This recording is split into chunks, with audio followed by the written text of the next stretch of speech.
Hello everyone, welcome to my music theory lesson. This is lesson 6.5, 7th chords 2. In today's lesson, I'm going to show you how to invert 7th chords and identify the inversion of any 7th chord in under 5 seconds.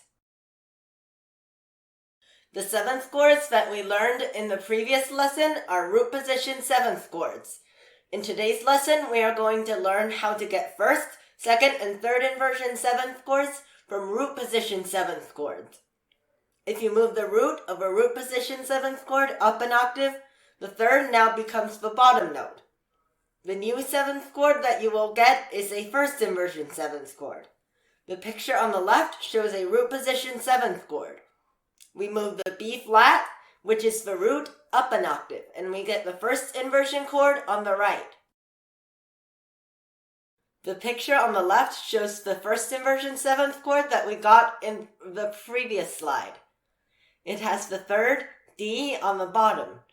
Now we move the D up an octave and we get a second inversion 7th chord, shown on the right.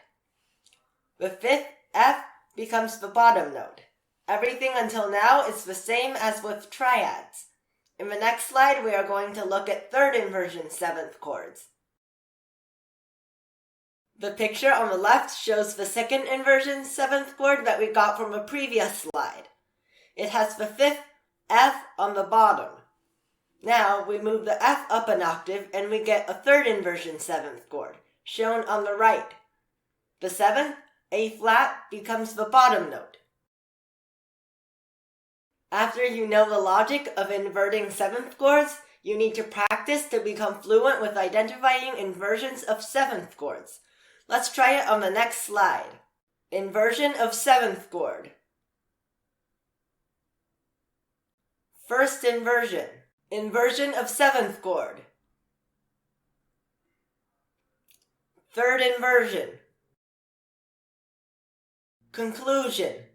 In this lesson, we learned how to get first, second, and third inversion 7th chords from root position 7th chords.